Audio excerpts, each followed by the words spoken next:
Hello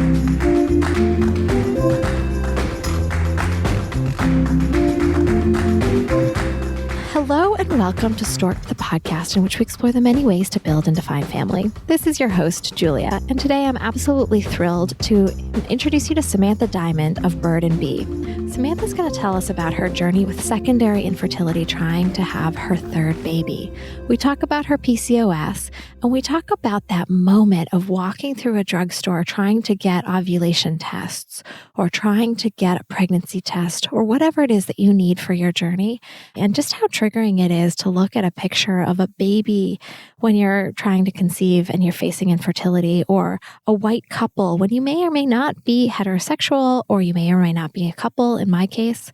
So what I love about Samantha is she has paid attention to all the little details. She understands the experience. She's been through it, and she has designed a company that is intentionally non-triggering to those who are going through very complicated emotional journeys as they're trying to build their families, attempting to be inclusive and loving and lighter and supportive for everyone on our journey.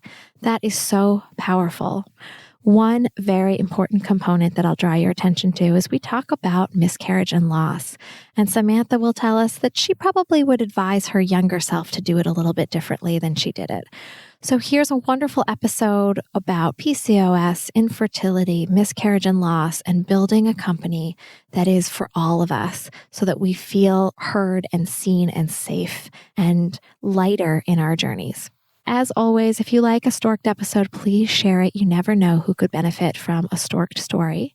And also, please make sure to give us a great review wherever you listen to podcasts and sign up for our newsletter for more content. Thank you, and here's Samantha. Samantha, welcome to Stork'd. This is the podcast that celebrates the many different paths to building family. And we are here to talk about your family building journey, but also your experience building Bird and Bee, which is this incredible resource I'll let you tell the audience about. So let's start with an introduction. Can you tell us a little bit about who you are, and then tell us also about what Bird and Bee is? Yeah, thanks so much for having me. I'm so happy to be here and share a little bit about our story. I have always been an entrepreneur. I feel like it started at birth. I was one of those kids that bought bags of chips from Costco and resold them at recess. So it's always sort of been in my blood. And before I started my family, I co-founded a PR agency here in Toronto and ran that for about 10 years. And during that time is when I was building my family and going through the process of making babies and having babies. And a few years ago, en route to my third baby, we started really struggling with how that process was going. I guess I'll just dive right into the fertility story. I was diagnosed very early on with PCOS, which I'm sure some of your listeners are familiar with, but what it means is that I have a condition that I either ovulate irregularly or don't ovulate at all. And I was lucky enough to find this out super early on because I'm actually married to a fertility doctor. So not everybody has that kind of access in their homes. And I was lucky enough to have that and figure it out early on so that I could get started on my family building a little bit earlier with some help. And when we were moving on to having our third child was when we started to really struggle. We experienced pregnancy loss, and then it took quite some time for us to conceive our daughter, who is now almost just over 3 years old. And it was during that struggle that I started to see the fertility space as being one that was quite inaccessible for the majority of people. So not everybody has the benefit of a fertility doctor at home. And even though I had that, I was still sort of in the bottom of the internet trying to figure out what was I missing and what was going on. And the deeper and deeper you get, the more difficult things seem to become. And I was visiting the drugstore every couple of weeks for vitamins and tests, and all the packaging had babies all over it, and everything was pink and blue. And having been in sort of the PR and marketing world, my brain was screaming, something needs to change here. Small tweaks could make a big difference for people's experiences. Not everything needs to be trigger.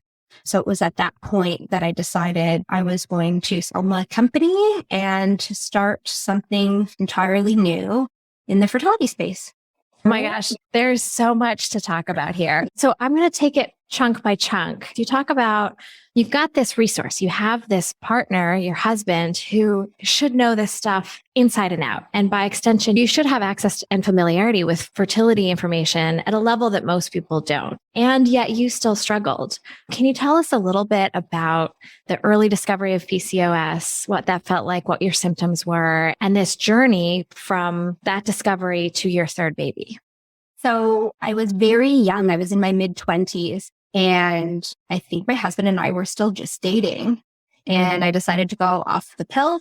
And I did it just because, I felt like I don't need this anymore. I just going to give it a whirl. And I didn't get my periods for a really long time, months and months and months and months. And my husband, who was my boyfriend at the time, who was, I think, still in his residency, maybe, said, you probably have PCOS. Go to your doctor and get some blood work done. When I went to my doctor and got the blood work done, and yep, that was the diagnosis. And so at that point in time, we were not ready to start trying to have children. So I went back on the pill so that I could re-regulate everything for me, because I had the PCOS where you get all the luckily acne, and I didn't have a lot of the other symptoms, but I had terrible, terrible acne that I had never happened before, which was obviously not something that I wanted to deal with every day. So I went back on birth control, and my husband had said, when we're ready to start having children, it is likely that you will need to take some medication in order to help you ovulate as step one, which is letrozole for me, and worked for the first 2 children that we had. So, it was assisted, but not a super intensive. Yeah, not invasive, assisted, but not invasive. That's so interesting. And it's so nice to have somebody who can say, okay, just as an FYI, this is coming down the pipe for you, that you might have this PCOS, you might have to take letrozole, you might have to take assistance from some sort of medication. Most of us don't have that. We try for quite some time and we think, what's going on with my body? Do you have any advice for somebody who's in the throes of PCOS and may not even know that they have it, or maybe feeling a little daunted by it? What's your experience that you can share for somebody who might be in the middle of it? I think the best piece of advice, which actually did also come from my husband, was that the advice that the general public is given, try for a year until you seek intervention from a doctor, does not apply if there is like an asterisk there. If there is a warning sign, if something is irregular, like your cycle is irregular, if you're having other symptoms, if you're having pain, like if there is anything that is slightly abnormal in your cycle, or whether it's you or your partner, if they're having any issues with, ejaculation, like anything like that, do not wait. So that advice does not apply if there are any red flags apparent. It's so interesting because we talk a lot about advocacy for yourself in the medical community. And let's put a caveat here. You're not a doctor. I'm not a doctor. You said this is not medical advice, but I do think it's really hard for those people like you and I who are not doctors, but we're just familiar enough to say, wait, something doesn't feel right. How do we advocate for ourselves? The advice that we give, because we get these questions in our DMs all the time. How do you approach your doctor? How do you ask for a second opinion? The answer is, if your concerns are not being addressed in a way that you feel they should be, then it's time for you to go and find someone who will listen. So I think sometimes, and I'll sort of make this broad statement, it's not true for everyone, but I think sometimes as women, we try to please everyone around us and try to be sort of easygoing. If something is not right and you are not being heard, then you need to go and find someone who will listen to you. So don't worry about offending anyone. Just go find a new doctor.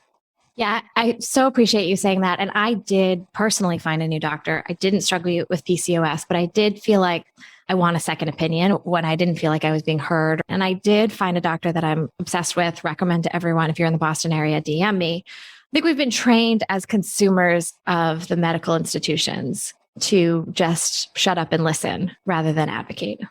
I agree. And I think that the root cause of a lot of this for people is that we don't have the education from a reproductive health perspective to back up the self-advocacy, because we're just not taught anything about our reproductive health really beyond that grade 10 sex ed class. Sort of ends there. Like, here's your biology. If you have sex, you'll probably get pregnant. Wear a condom so you don't get STIs. And then nobody really talks to us about our reproductive health until we're well into our 30s and maybe already at the fertility clinic. So if we had some more education and some more knowledge of these red flags, and also a realistic expectation of what sort of the conception journey might look like, I think that we would be a lot better positioned to be able to advocate for ourselves. What are the best things that people can do to optimize their fertility is to get educated from a reproductive health perspective, but also from a testing perspective, because the more you know about your body, the better you are positioned to make certain decisions. So figuring out from at-home tests, super easy to do. The ones that we have are quite inexpensive. Figure out if you're cycling regularly. Take your ovulation tests every month.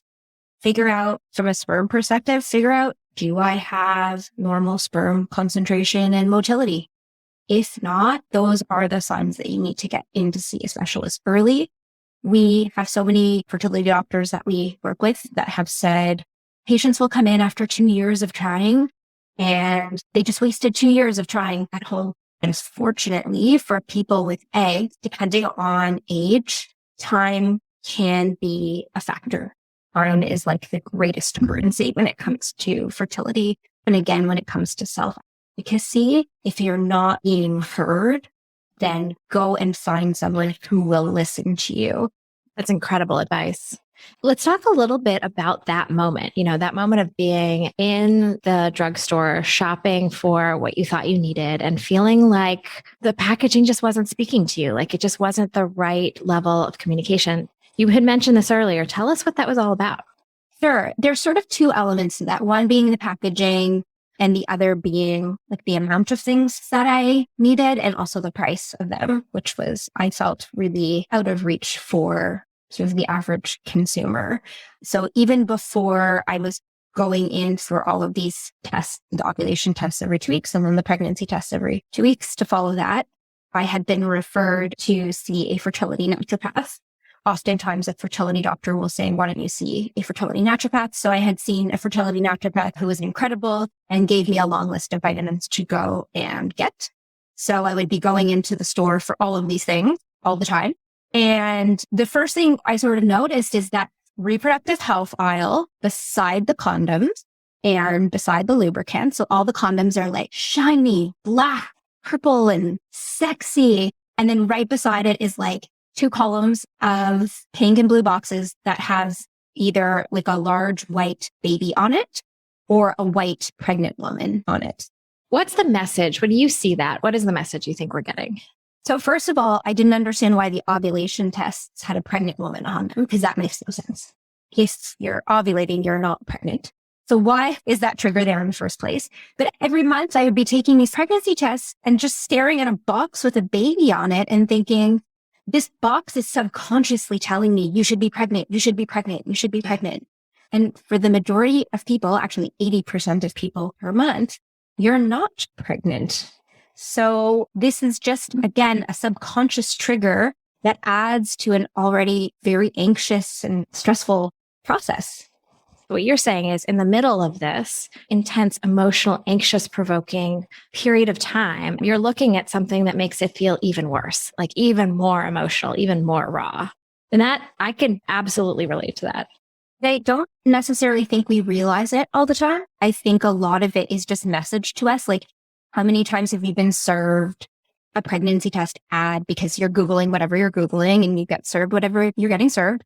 And, the happy couple on the floor of the bathroom with their positive test. And you see these messages enough times, your subconscious will kick in. And it's really just all this added pressure to a situation where you're already feeling like my time is running out and every day matters and every month matters. the pressure of everyone around you, and all of those feelings that one feels when going through a fertility journey are just amplified because you're getting all of this messaging and feedback from all these visuals. Yeah. And to pay for the privilege of getting that message, right? You have purchased something that is giving you this negative feedback loop, creating stress and anxiety. And also to your point, who's depicted? It's not just a pregnant person, but it's usually a white pregnant person. It's often with a partner, so we're getting messages about what is a correct family or what is the ideal family, even without knowing it. And that was something that we really dove into at sort of the onset of building our company and how we wanted to exist in the world. We spoke with a lot of different people from a ton of different backgrounds and communities and orientation. And we heard loud and clear from the LGBTQ2 plus community that the fertility space, which is very traditionally gendered, cisgendered, was not a welcoming one for them. And even at a basic level from a prenatal vitamin, it's usually called a prenatal vitamin for women. There's a picture of a woman on the bottle. There are people who do not identify as a woman who want to become pregnant. So it's not a great feeling when somebody wants to grow their family in a way that might be different than what all of this messaging and packaging is sort of telling them is normal. Yeah. And I appreciate that the fertility space traditionally focuses on female needs, and you take into account those people with sperm. And that's your language. I'm borrowing people with sperm rather than saying male. Can you tell us a little bit about your decision to focus on all of the partners who may or may not be going into the creation process? Yeah. So when we started digging into the research at the beginning, when we were formulating products and figuring out how we can best optimize fertility for everyone, the numbers are what really drove the direction. So an embryo is 50% egg, 50% sperm, 50% genetic material from each side. Families can be built by more than two people for sure. But what exists from a scientific perspective in that embryo is genetic material, 50% egg, 50% sperm. And infertility cases, when you're talking about the ones that are struggling, the definition of infertility is trying for more than 12 months without success. So the infertility in the infertility space, between 35 and 50% of infertility cases have some sort of male factor involved. So people with sperm are contributing to up to 50% of infertility cases, and no one's talking about them. Nobody's talking about them. Why aren't we thinking about male infertility or infertility that affects people with sperm more frequently? I'll give you my opinion again, a non-medical opinion on this, but I think this just boils back down to sort of the gendered roles that we play, and specifically in the infertility space or the fertility space. Traditionally speaking, it is the women who take on a lot of the burden of the process. So both the physical burden, because people with eggs are carrying the pregnancy. So that from a physical perspective is what we are taking on. And oftentimes when we talk about stigma and fertility, I do think that still exists a little bit stronger on the male side of fertility. And what we've heard from fertility doctors and fertility clinics is that oftentimes it's the male who is tested last. Again, this is with a heterosexual couple, but it's oftentimes the female who will be sort of pushing the male to get that testing or to get into the clinic to do the semen analysis. And if you think about it just from a cost benefit analysis standpoint, because my day job is finance. So if I think about it in terms of the cost spent on fertility treatments and the time and emotional expenditure, like the emotional drama that can happen, what you're really saying is you can spend a boatload of money, years, in some cases, months to years, and go through a significant amount of emotional trauma before you even get to test the male partner if you're in a traditional heterosexual couple. And if we were more open, more comfortable talking about male factor infertility, we might do that earlier in the process and save ourselves the trouble.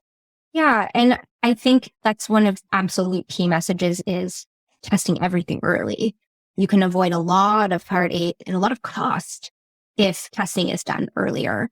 Oftentimes, male factor, it can be more invisible than the female factor. So PCOS, perfect example, you have symptoms. You might have weight gain, you might have hair growth, you might have acne, irregular cycles, endometriosis, you might have pain. For people with sperm, oftentimes there is absolutely no way to tell if you have sperm in your semen unless you have it analyzed. So everything could be functioning 100% normally. From a sexual perspective, from a physical perspective, everything is looking, seeming, functioning normally, but you wouldn't be able to tell anything related to sperm quality until it's analyzed. Yeah, it's such a good point. Thank you. So we've talked a lot about the packaging and the experience of working with your products, that you wanted to change the game, so to speak, and make products that are less triggering. But we haven't talked so much about what's in the packaging.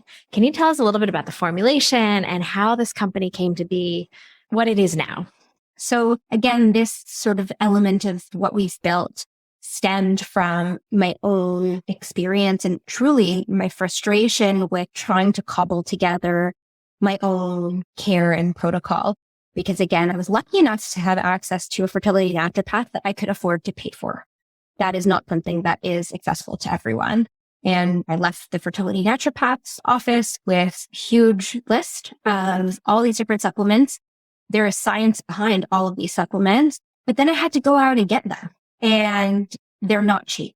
They're really quite expensive. So on top of the naturopath appointment, which can be a few $100s, then you're spending at least a couple of $100s per month on supplements that are high quality. And then there's the, how do you know that they're high quality supplements? Canada and the US are a little bit different when it comes to the way supplements are distributed. So in Canada, our laws are quite a lot stricter than in the US. So you actually are required to have a license. You're required to do third-party testing, be produced in a CGMP facility. In the US, the laws are a little bit more relaxed. So some companies are great and they do all of the work behind the scenes because they feel that that's what's best for their customers, but they don't have to. The most polite and Canadian way of saying that the US does not have any approval process for supplements and does not regulate the supplement industry. And as a side, I've been talking with some friends about the difference in Canadian versus American language and the way in which we talk about difficult things. And Canadians tend to be, in my opinion, live up to the stereotype of being a little bit more polite. So that was a moment of politeness, which is to say, if I were to be in Canada and take a supplement that is Canadian approved by your regulatory bodies, I might have assurance that it's made in a way that is safe and secure. And if I do so in the US, I might not have that assurance. Is that a correct statement? For the most part, yes. It would be easier to be sure of what you were taking if you were in Canada. Although again, there are a lot of great companies that are putting out great product in the US as well. So that's not to say, take a supplement in the US and you're going to keel over. Not at all. Yeah. So you're relying on the brand and the reputation of the company. And there are some incredible companies that will do everything to the highest and best. Yes. And then there's the whole other side of the formulation process that I learned as we were working with the experts in formulating, which is the type and the form of the ingredient matter. So you can have a label that says, you've got iron in your supplement, but what kind of iron should you be taking? There are different kinds of iron that are absorbed by your body in different ways. Some will cause you to have a stomachache because they're quite difficult to digest and break down. Other ones are super bioavailable. So then you're back down the Reddit rabbit hole again, trying to decipher the instructions from the medical professional. And I, as a consumer in the fertility space, did not want to do that. And I wanted to help other people just take that off their plates. Like, this fertility journey is so intensive and so stressful. Like, let's just remove some of the difficulty where we can. So this is one of the things that was really important to me, making sure that, can we just make something a little bit easier? Can we make some part of this a little bit lighter for people? I love that. Lighter and easier, because those are not words that describe a fertility journey by any means, or a family building journey. Like, no one ever goes through, or I haven't met anyone yet that has gotten through a fertility journey and turned around and said, that was great. it's generally speaking for a lot of people, not a fun and enjoyable process, even when you end up with the family that you were hoping for. Like, let's just remove one small thing from the plates of people. Exactly. What do you say to the skeptics who say naturopathy, taking pills, herbs, iron supplements, how could any of this affect my fertility? That's nonsense. What do you say about that? So we are a company that is backed entirely by science. So every agent that we have in our supplements is backed by a number of valid studies that show how well they support fertility or how they can sometimes reverse certain issues. So male factor infertility is a perfect example. It is, in some cases, very quickly supported by 2 to 3 months of high dose antioxidants. And this is shown in a number of studies. So CoQ10 is the fertility community's like champion. A number of studies show that high dose CoQ10 monthly does support conception, does support improvements to sperm quality. And sperm is very interesting because you can actually measure visually, you can measure improvements to sperm concentration, sperm motility, sperm morphology, and DNA fragmentation through semen analysis. So people with sperm might get a semen analysis in January, take their high dose antioxidants and high quality supplements along with lifestyle changes, exercise. Like, there is not a magic pill that's going to make you fertile. You have to do all of these things together. You need to make sure you're eating properly, you're exercising, you're getting enough sleep. But lifestyle improvements in supplementation after about 3 months do show improvements to all of these different sperm parameters. Assuming you have sperm, which not everyone. You have sperm. And then there are other things to do if you don't. There could be physical intervention, different surgeries that could correct an issue. Just out of curiosity, let's say I know I want to start trying for my second sometime in the near future. When should I start taking supplements? Like tomorrow, 6 months before I start trying, a month before I start trying? Like, what's recommended? The CDC and Health Canada guidelines suggest you should be on a prenatal supplement at least 3 months before you start trying. And that's specifically related to folic acid and building up your stores in your body to support the baby's neural tube development. In addition to a standard prenatal vitamin, our naturopaths and doctors suggest you should also be taking a high quality antioxidant that includes CoQ10, resveratrol, NAC, some other really awesome ingredients.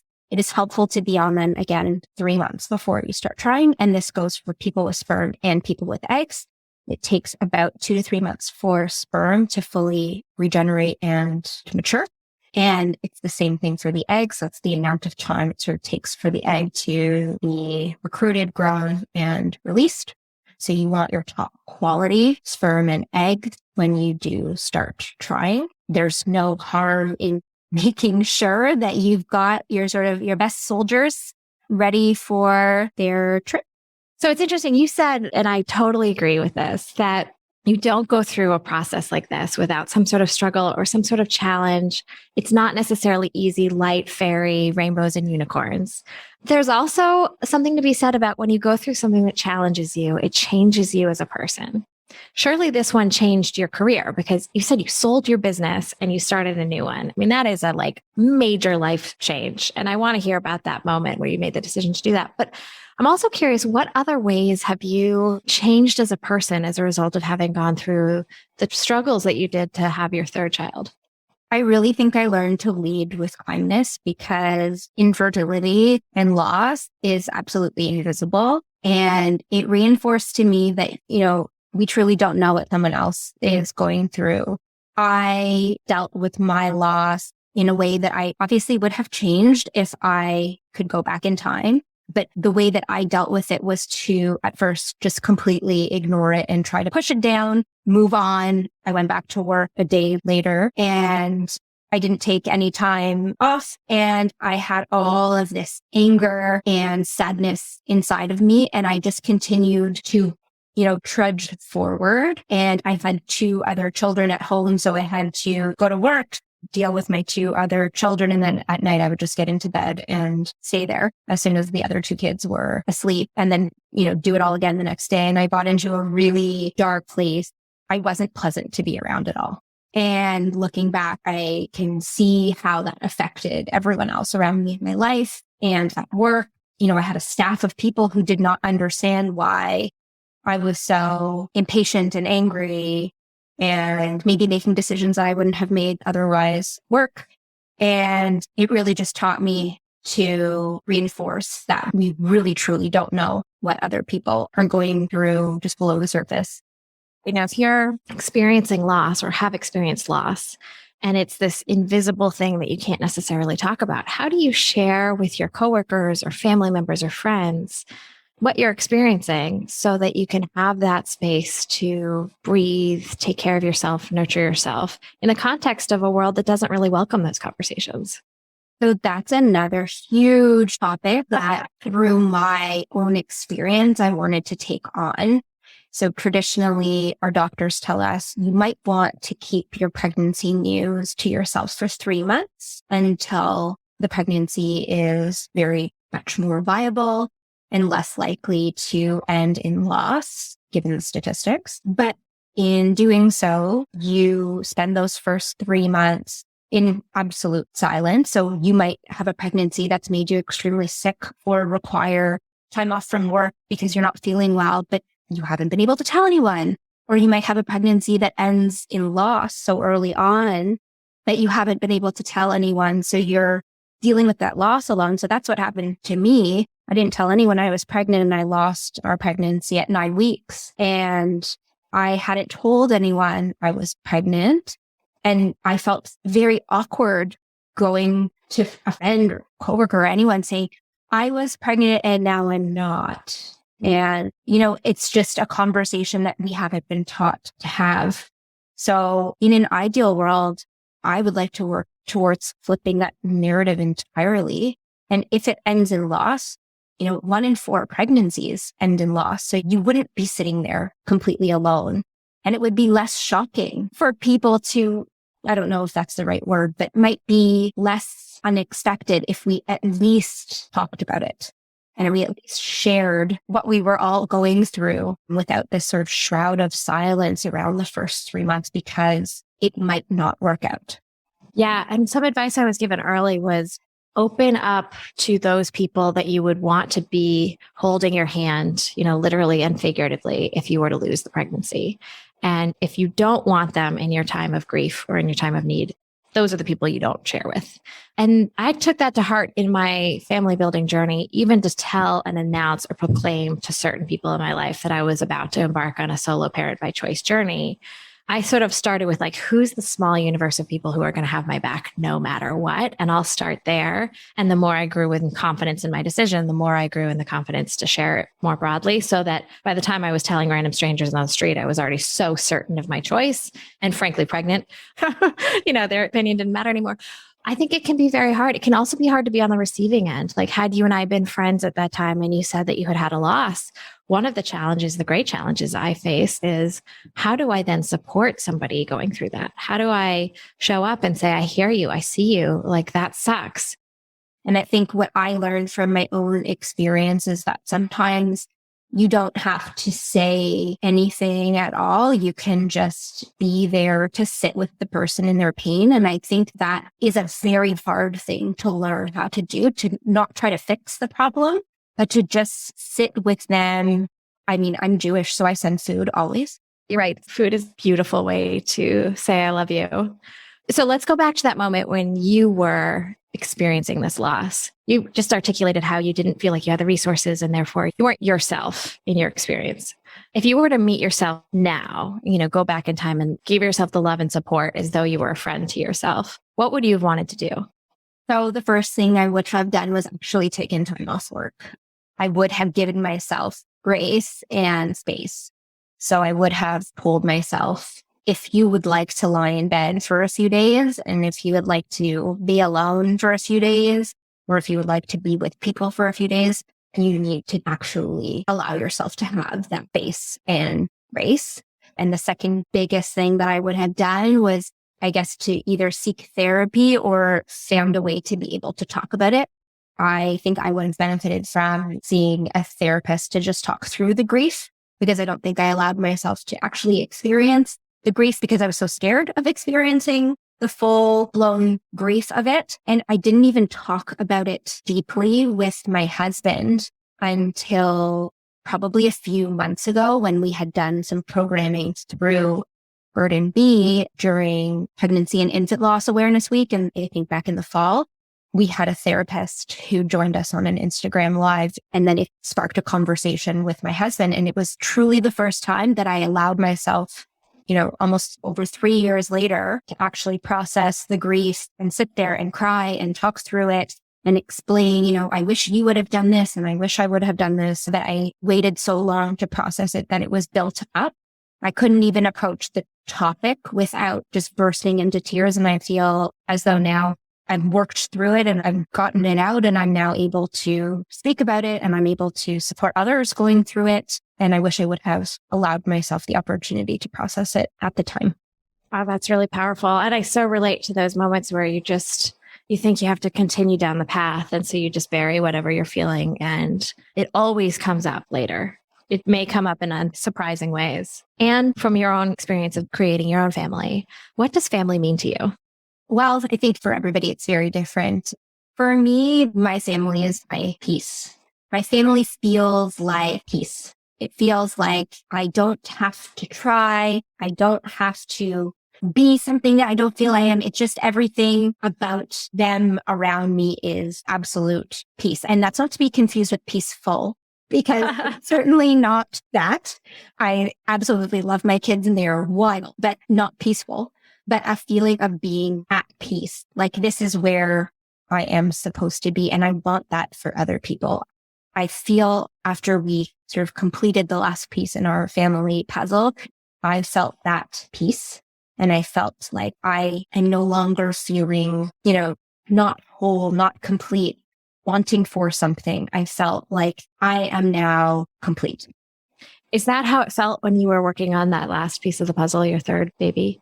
Yes. Incomplete, stressed, literally watched your body language change from this sort of like easygoing movement to, you could see you just like tense up in describing the before times. What were the feeling states when you were going through that? Yeah, I felt like something was missing. I felt extraordinarily grateful for the family that I had, but I just felt like something was missing. And then after we had our loss, that was amplified. And I think that might be the case for a lot of people who go through something like that. I knew that peace was missing. So let me ask you this. Did you ever hear comments? You already have 2 wonderful kids. You've experienced a loss. Why keep going? Did you get that feedback, and how did you respond? And why did you keep going? So I don't know that we got that direct feedback, although I see it around me all the time. And the reason I probably didn't get it is because I was not open with our journey at all, which again, if I had to go back, I would absolutely change. But I see that around me all the time. At least, if it doesn't work out, at least you've got however many kids. And it does a disservice to the people who are trying to build that family, because when you're trying to do anything in life that you want to do, it doesn't help for people to tell you, you already did this and you already did that. Like, that's not what I want. And no one is more or less deserving of getting what they want based on what they may or may not already have, especially when it comes to building families. If somebody, grew up and dreamed of having a family of 6 and they've been struggling with having their second child or their third child, who is to say that's more or less valid than somebody who's struggling to have their first? Yeah, it's interesting because when you put it in the context of, does it fit into my overall vision for who I am, how I want to build my family? There's nobody who can say that that's invalid or unrealistic or inappropriate. Yeah. And, I hear it a lot on the other side when it comes to loss, and people saying, well, at least it was early, or at least you can get pregnant, or making it seem for someone, less intense or less valid because they already have a child. But I mean, again, if someone is going through that, whatever they're feeling at that time is absolutely valid. and shouldn't be compared or positioned against something else. Oh, wow, this is so powerful. Thank you so much. I loved this conversation. If our listeners are interested to learn more about your story or learn more about Bird and Bee, where can they find you? They can find us on our website, birdandbee.com. They can find us on Instagram at birdbeeco. We are on all the platforms. We are TikToking. We are Facebooking. We are Twittering, tweeting. I just aged myself. Well, this is wonderful. Thank you so much, Samantha. Always a pleasure to chat with you. And I know that this will be an incredibly helpful conversation for many of our guests. Thank you so much for having me and allowing me the space to share the story of how we got here. That's great. Thank you for listening to Stork'd with your host, Julia Carroll. This podcast is changing the conversation around the ways people define and create family. If you like what you hear, please support us by sharing with friends and following on Instagram at Stork'd_podcast. We also always appreciate it when you rate and review us wherever you listen to your favorite podcasts. For more information, visit storkedpodcast.com to sign up for our newsletter. That's STORKD podcast.com. I am thrilled to share and extend a free level 2 subscription to the California Cryobank Donor Catalog by using the promo code STORK'd, that's STORKD, at cryobank.com. You will receive free access for 90 days, which is an $145 value.